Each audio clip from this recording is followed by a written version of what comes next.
Postman, city, hood, click. Let's go. Yeah, yeah. Lock the door on him. Lock the door on him. Hood postman. Hood postman. Reporting live. Reporting live.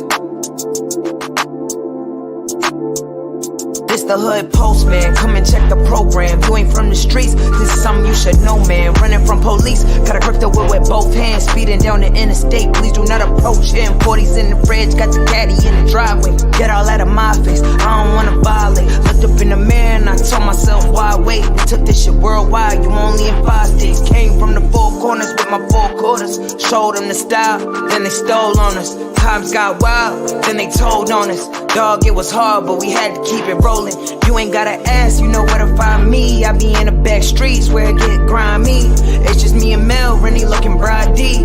I be going hard till I'm in the 5 C's. Know the vibes. I'ma do it till I die.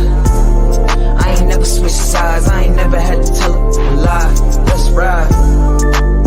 Know the vibes. I'ma do it till I die. I ain't never switched sides. I ain't never told a lie. Let's ride. Hood postman. Hood postman. Hood postman.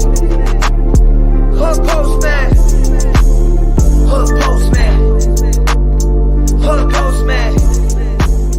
Hood postman. Hood postman.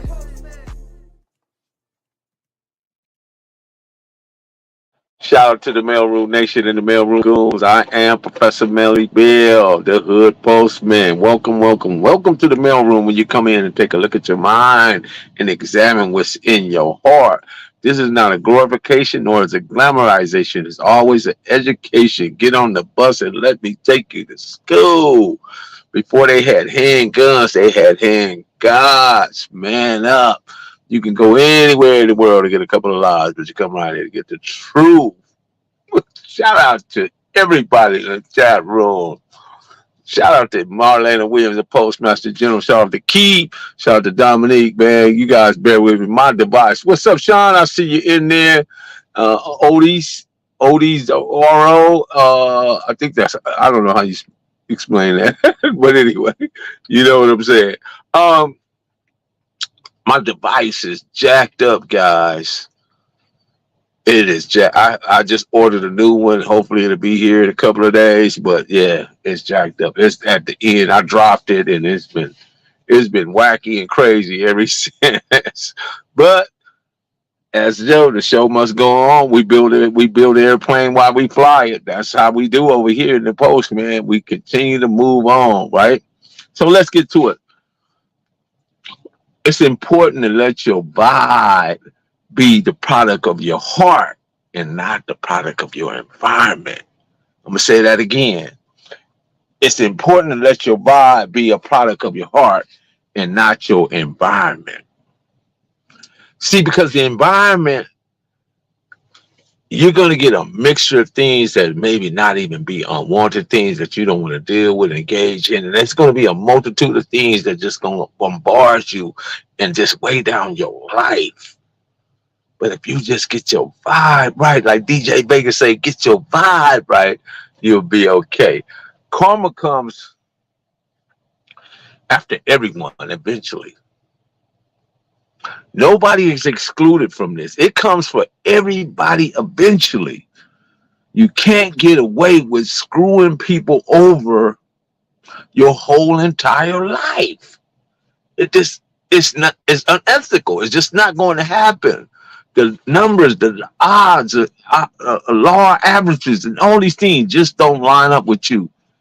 I don't care who you are. Whatever goes around will come around. And the game is going to send you a bill. Know that. Right here where we get the dopest content. Every time the first and 15 hit, it's gonna be that dope content. Today we come to talk. I know y'all saw the thumbnail with me, myself, Gertrude Montana, Bitter Dog Bruno. Two guys that I definitely tap in on a regular. We always either we at events or we talking on the phone or we coordinate. We doing stuff. There's multitude of guys in there. And I'm gonna say this again, guys. There are plenty of guys on the neighbor in on these YouTube airways that will say they from here, they from there, and they claim this and they claim that, but you ain't never seen a before and after pictures with them on their home. I'm talking about a picture when they first got into this situation and a picture in present time where they show 10 and 20 and 15, 30, 40 of their homeboys on the picture. So pay attention to that because those individuals are internet, let's say internet people. They're internet people. What's got them where they are today is the internet, and they use those platforms and they associate themselves with neighborhoods to get themselves to where they are right now. But if you go and you ask them to show you a picture with them, well, 10, 15, 20, 30, 40 of their homeboys, I don't think they'll be able to produce it. That's just my take on it. I'm here to talk about my homeboy, Johnny Jones, aka JJ. Johnny Jones. When I first met Johnny, right, early 70s, 70, 71, he caught a murder. He was like one of the homeboys that caught the first murder in our neighborhood. And when he went away, he hit somebody in the head with a cake cutter. Remember the cake cutter combs we used to comb my afros with? Hit somebody in the head with that, and it killed them. During that time, Killer Carl, Donald Duck Norwood, and JJ, it was all together when all that happened. But JJ initiated it. So he was found guilty. He was sent to YTS or whatever. And he was gone maybe, I don't know, 3, 4, 5 years, whatever it was. But during that time, well, a lot of people don't understand that when we talk about these neighborhoods and how we relate to them, there are times when people go away from your tribe or from your community. It put a damper on things, and it also make people feel like every time when Turtle went away, we felt bad about that. When Gangster went away, we felt bad about that. When there's certain people that has that charisma and just the way of handling things in your community and your tribe, when they're not around, you feel bad about that. But it's a lot of people in these tribes won't admit to that. I don't know why. I don't know what that is. Maybe they macho or machito or what they say in Spanish. I don't know. But a lot of people don't admit that. So when those first guys like the Robert Thomases, the Donald Duck Norwood, and Nathaniel Fletcher, the Snakes, and Darnell and Boo Hodges and Chenier and Glenn and all these different people, when they was get locked up, and they would know like they're around there in your neighborhood, in your community for all that time, you felt bad about that. Now, but it was up to you, somebody that would uphold the community, that was going to hold the tribe together to step up to the next level. And that's when you get the Bullets and the Turtles and the Gangsters and myself and the Gerties and the Bitter Dog. Well, Bitter Dog Bruno was in their group that I just named. He was a Bitter Dog Bruno would go away, but he would come back pretty quick.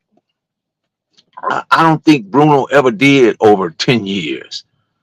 If he did, I don't remember it or recall it. He was always just able to get back out, because Bruno is when it comes to the law and different stuff and dealing with them people, Bruno know how to move some pieces, and he know how to get in there and talk for himself. He's very, very vocal about when people when police. He goes, I see him go off on the police all the time. I mean, get right on him, go off, talk bad to him, but be in his real within his rights when he do it. So when JJ went away, he was like, I guess he was just like a big homie, but an average looking big homie. But that 4 or 5 years that he was gone, when he came back, that man had muscles from head to toe. That man had muscles popping out his toes, his fingers, his arms. He looked like somebody had attached two sludge hammers on his arms where his hands was. And the thing about it, he knew it too, because when he came out, he was just ferocious. He was just moving things, and the only person, people that he would be with was, the older homies. But at the same time, man, that dude was knocking people out. I seen him slap somebody and just bam, put him to sleep. That's how cold he was with his hands. He was kind of, if you look at it, he was about 5'9", 5'10", kind of bow-legged, real dark complected brother. Dogface and Ivy was his first cousin. Dogface always did all the mechanic work for Turtle and Gangster on their lowriders. Very, very, very astute individual when it came to building cars and building lowriders and engines and transmissions and just building lowriders in general. But anyway, so Johnny came out and he was just, man, he was just put.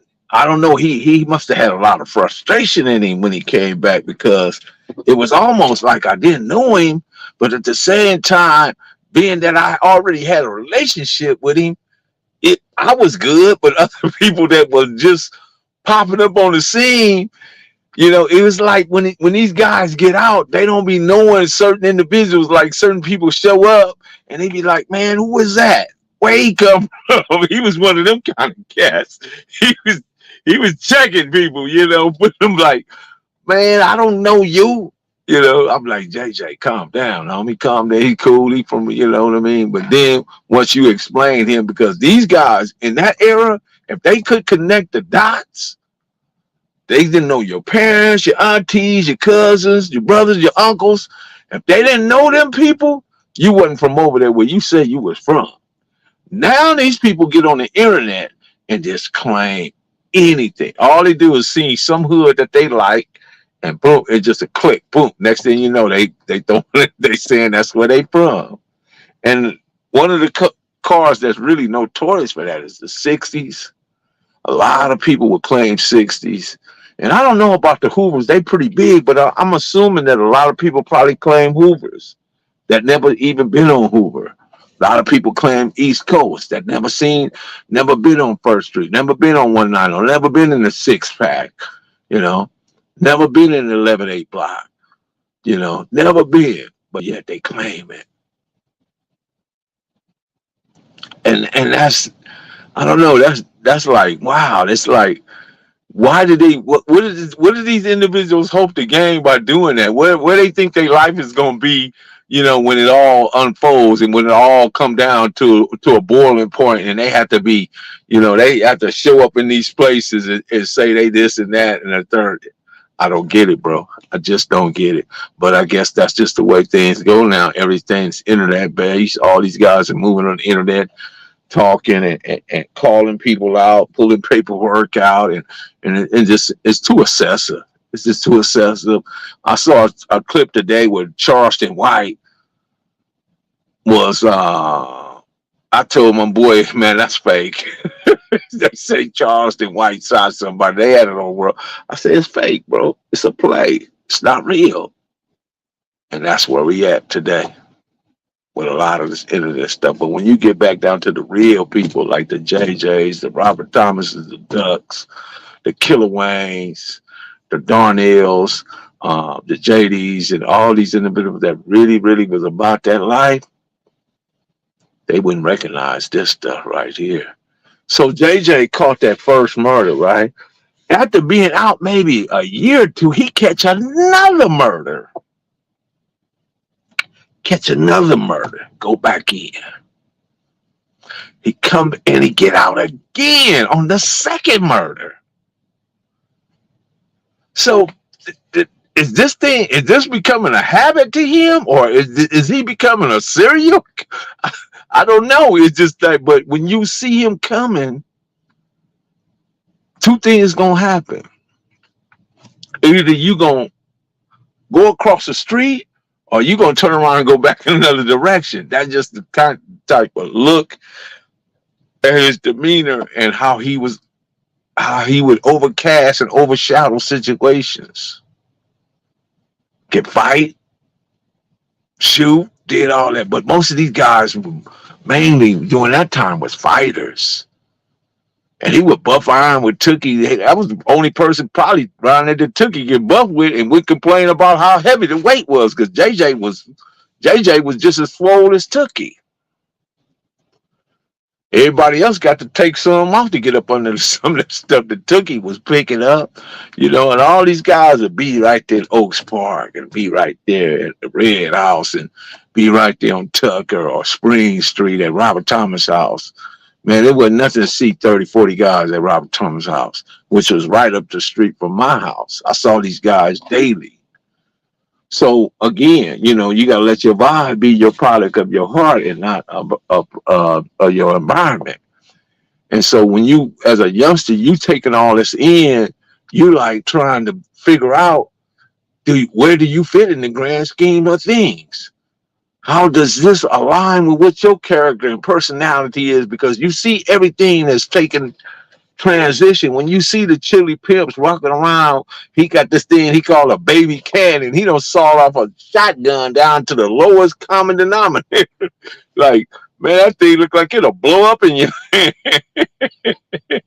And then when you see Chili Pimp's as a character, he out there doing it because Chili Pimp came from the Black Police Stones out of Chicago. He had the black coat with the black brim hat and wrap around. He was thin, brother, but he kept that baby cannon on him. And one day he encountered Puddin', and Puddin' shot at him, and the bullet went straight to his head and creased the top of his head. Man, he was jumping up and down, hollering and talking crazy. And first I thought he was screaming because he had got shot, but now he was mad because the dude put a bullet hole in his hat and creased his head. Man, it's just funny how some of these dudes, how some of their reactions will be to certain things, and and these guys was just. It was a different world. It was definitely a different world, not the world you see today. And most of these guys, like, they knew who they wanted. They knew who they wanted to fight. They knew who they wanted to go get. They knew all that.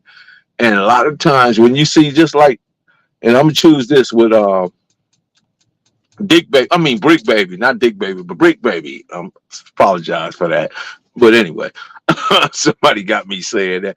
But anyway, when you see everybody piling in on him and doing this and that, there was times when, now I can look at Brick Baby and make an assessment. Now I don't know this to be the truth. I don't know if it's, even if my assessment count, but I don't think that he that he could stand in the ring or fight a DW Flame. I just don't believe that. I don't, this based on what I physically see about Brick Baby.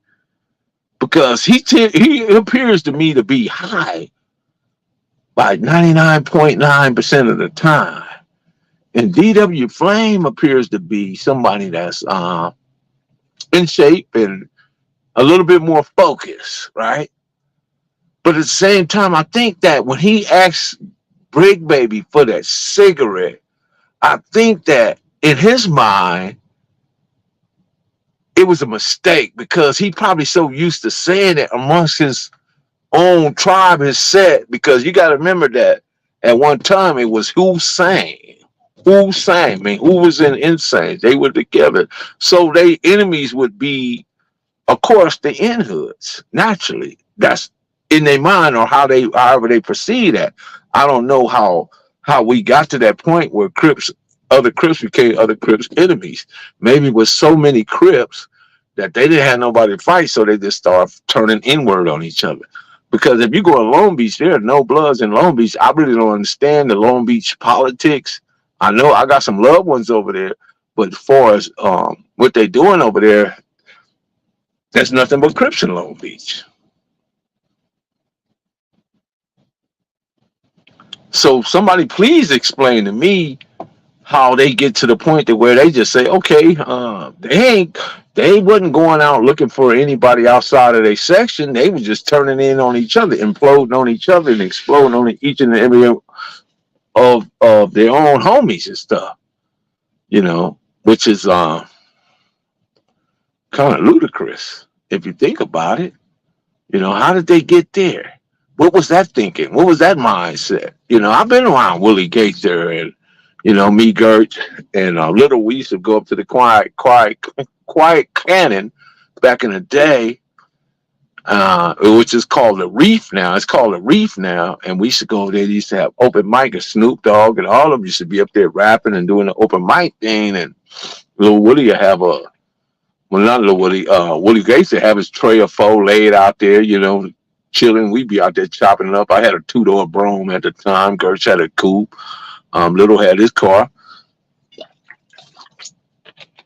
And we'd be out there chopping it up, you know.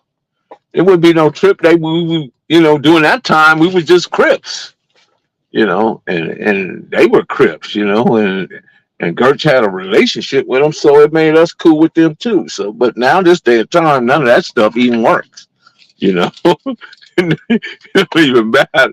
None of it works, If you from somewhere other than what they are, or you're not part of their clique, it's cliques now. It's all about cliques. If you're not part of the clique, you could even be from their same section. But if you're not part of their clique, they still gonna look at you as a op or a combatant or somebody that they don't necessarily get along with. So it's very confusing this day and time. And then when you get all these guys that's on the internet flapping, they even make it even more confusing because they're saying things like where they're from and stuff, but you never see them with any of their homies. So I mean, I see the guy. What is his name? Two Gangster for YouTube. I mean, sometimes he be saying a lot of different things, and he be, I don't know how he be getting this information and stuff he be coming up with, but he be making points. And I don't know where is he from, but the thing about that, I have a problem with that because you got a guy that's on the internet saying what he's saying, but you can't see who he is. You don't know where he's from. You don't know anything about him. He just coming up. How is he getting this information? Where's it coming from? Who's feeding it to him? Or is he part of the game of the game of life where he's keep egging on and putting other people against other people, and by putting that information and putting it in the circulation, they listening to him. Everybody's responsible for their own disposition, and you got to be responsible for some of the things you say. Don't think that you're not held accountable for that. So you got to be careful. And I do my best to try to not offend nobody, but sometimes I offend people. And if I offend you, then I will apologize. I'll self-correct, but I don't mean to offend anybody. But when I'm looking at wives, 5'9", I claim 5'9", Brooklyn. Okay, right on, bro. I mean, ain't nothing wrong with that. I'm not saying anything wrong with it, but just make sure that's what you want to do, because I don't know what outcome you're looking for. What are the outcomes to that? Think about, when you get my age. I'm 65, right? So think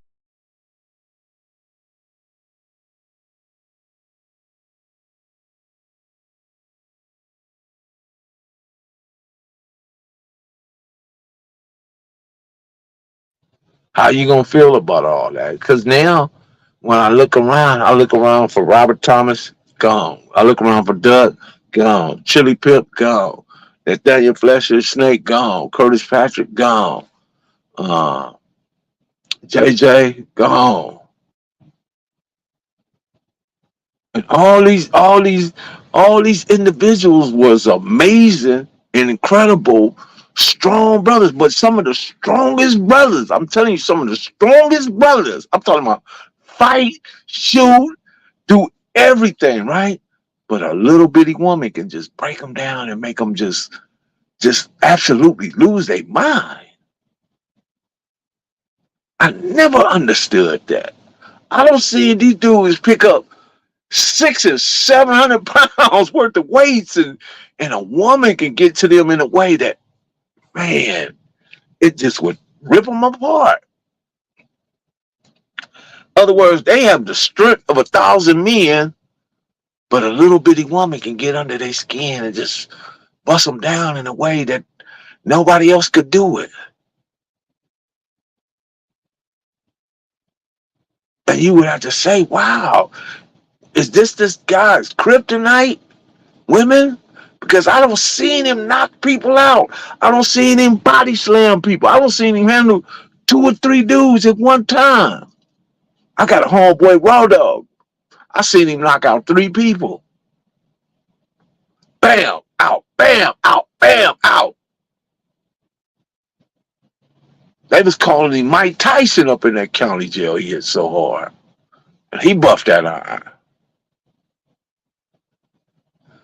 But I'm telling you guys, this internet is creating monsters and making people to be something that they're really not.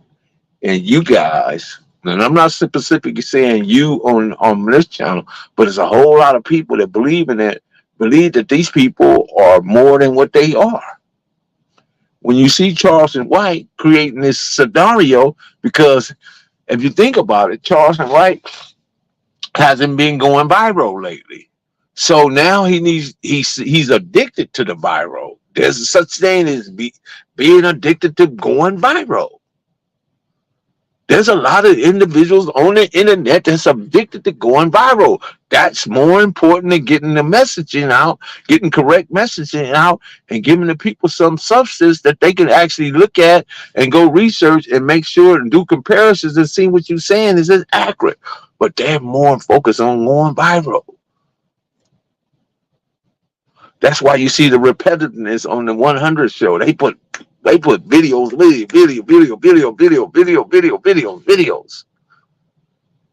Want that viral. Addicted to being viral. And at what cost, though? Well, at what cost? What is the cost? When you look at Sexy Red and Sukiana, they want to be viral.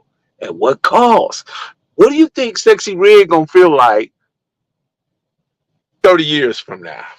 When she look back, her kids are now her age, and they looking at it, and they go to YouTube because this internet is forever. Whatever you put on the internet is gonna be there, unless somebody come destroy the internet. Whatever you put out there, it's going to continue to be out there. It's going to be circulated, sought after, and repeated.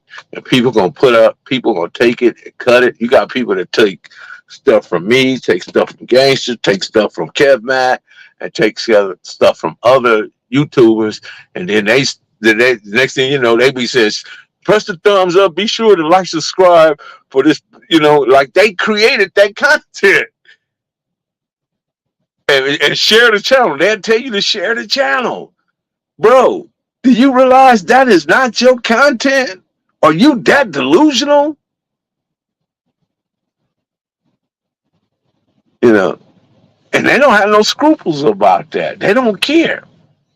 Because, once again, anonymity and distance. The anonymity is that we don't know who they are. You don't know who they are. And the distance is they could be way over in the UK doing what they're doing.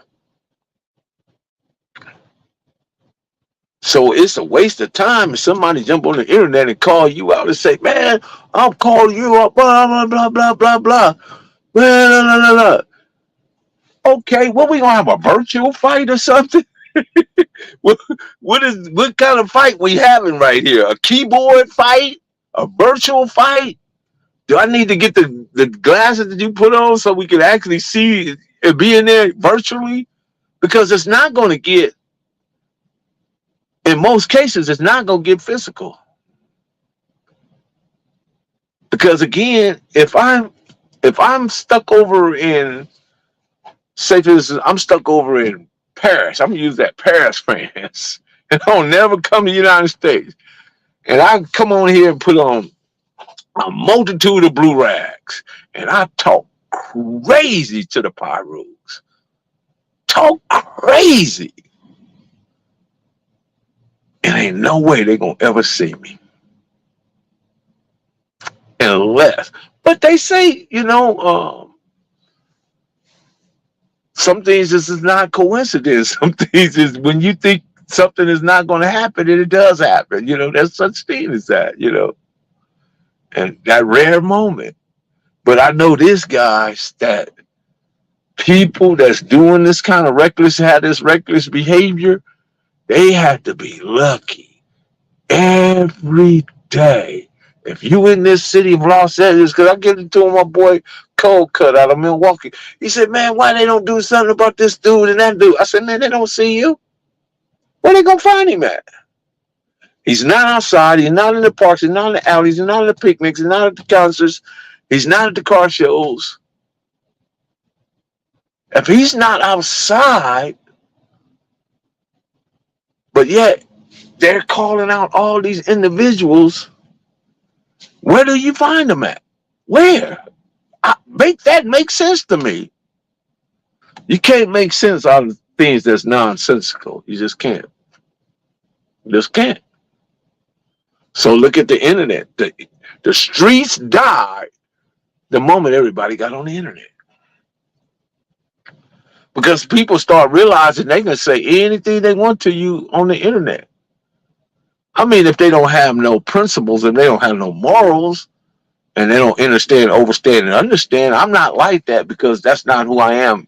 That's not how I was raised. That's not my character. That's not what I do. I don't come on the internet to harm anybody or make accusations against people that I don't know nothing about, or it's just something I just heard, not nothing I can prove.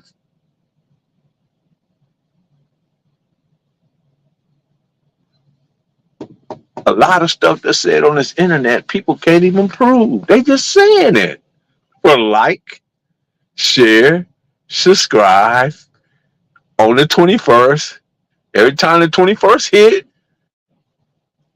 it's going to feel like dope. Because that's when they all get paid, on the 21st. I don't see nobody saying that. I told you guys that. I'm telling you guys what it is. It's a monster. That's what it is. It's alive. I try to keep it a man, keep it a buck, keep it 100.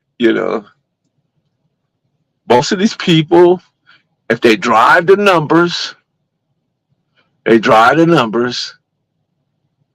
then by the time the 21st roll around, they get a pretty nice paycheck based on nonsense, based on drama, based on creating problems, creating beefs. And No Jumper sucks it all up for it. He's in for it. He's right. That guy's a sex worker over there. Everybody goes on this show, he sex play them in a slick way. Some of them he do it outright, but the other ones it'd be real slick how he does that. I don't know how they do it, bro.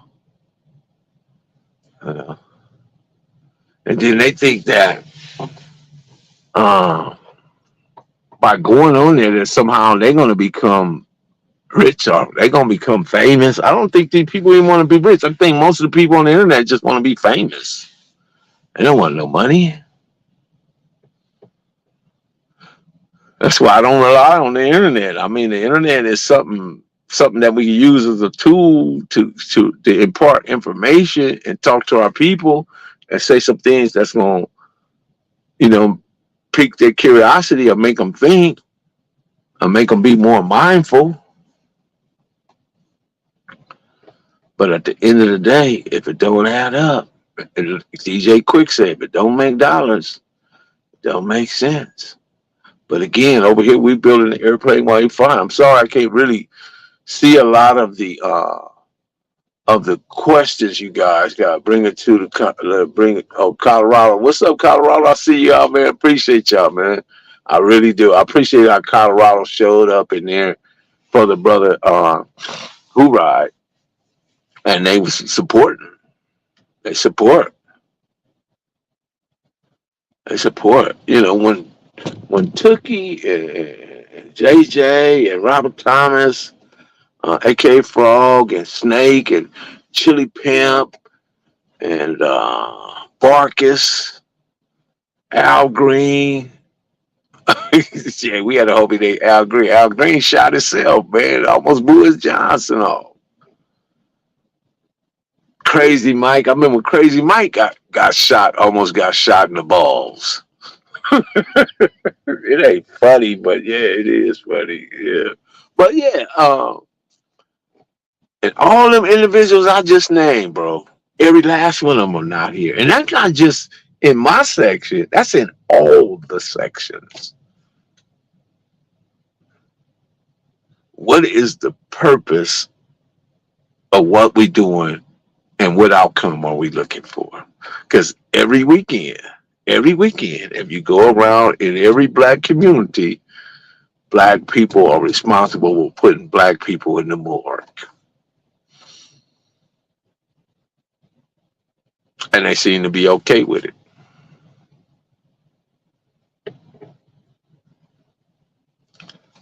I read anywhere from 2 to 3 books a week.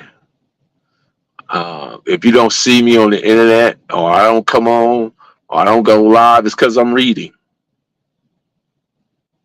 And I get so engrossed into the book, it becomes so much a part of who I am and what and how I view things in terms of how people interact. It gives me a criteria to judge between right and wrong. It outlines a lot of different things in life, and expand vocabulary, increases reading ability.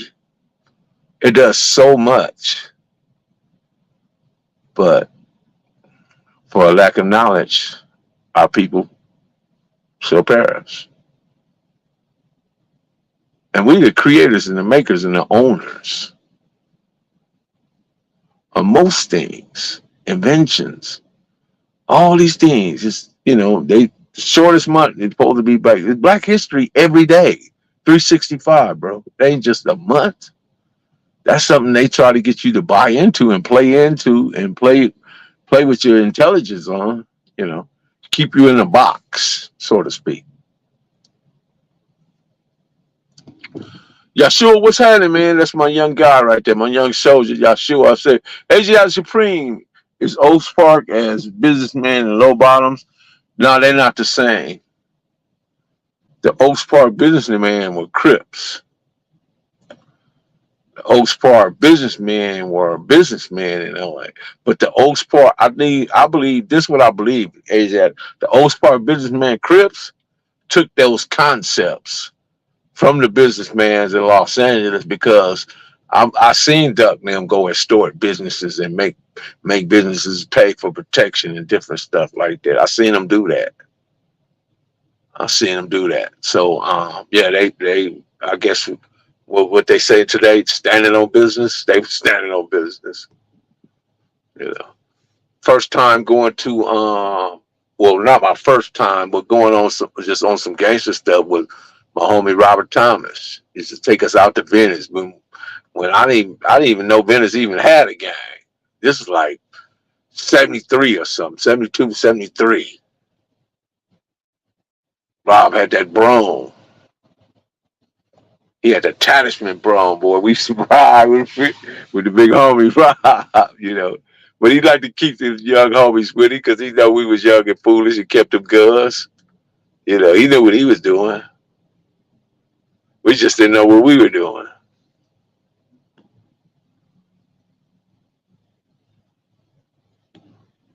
Yeah, I really can't see your comments because that part of my phone is like blocked out.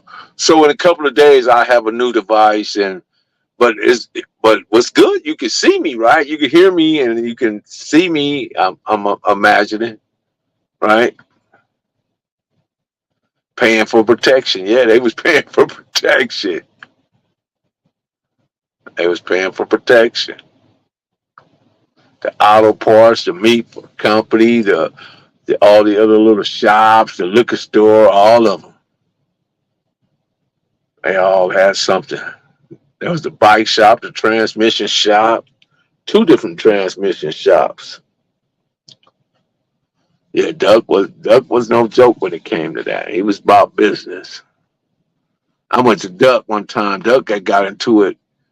Took me, and matter of fact, he had me and Sag with him. Me and Sag, Harvey Hartfield. We went to L.A. and we was in my car, and Duck got into it with these dudes over there off of Hauser.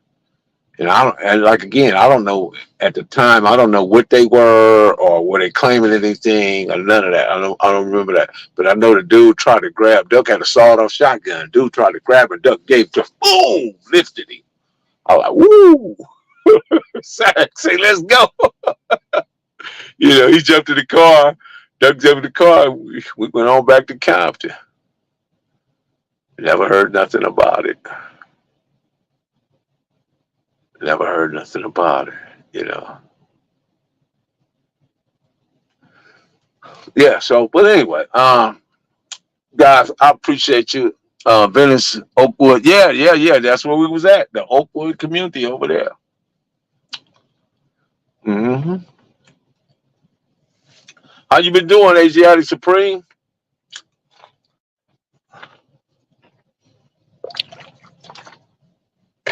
I don't necessarily enjoy being handicapped like this. I like when my devices are full capacity working like they should be working. But once again, sometimes you got to build the airplane while you fly it. So this is what we're working with. But once again, I am Professor Melly Mail, the Hood Postman. Be sure to click the notification bell, like, subscribe, share. And again, you can see me. I mean, I'm not asking you to do something. Ask you to press the thumbs up and share this content, and you don't know who I am and what I'm about. I'm not taking nobody else's content, and I can get on here and I can speak for an hour or whatever, or 40 minutes, 45 minutes. Sometimes depends on the circumstances or how I feel, or how tired I am. So it's different days, different folks, but different folks. But anyway, you guys have a wonderful day. Until the next time, lock the door. Perfect grind all the time, baby. Yeah, Cali Finest, baby. Proof of grind all the time. Music money, got a dollar sign. Hub City. I'm a street nigga, streets fuck with me. I'ma keep pushing products till the fans get me. It's guap off top, diamond Cartier. That nigga wall won't give a broke bitch the time of day. They see me climbing, they see me shining. That's hard work, proof of grinding. New money got me tipping in that 550. I leave bad man and I'm so pretty. I got that tech with me, that's my hater sprayer. Go big, grind now, nigga, play later. What can I say? I'm addicted to this paper stacking, and I don't talk about it, I just make it happen. Word on the block is that my shit go. Freaks for the low. Well, anyway, lock the door because we are gone.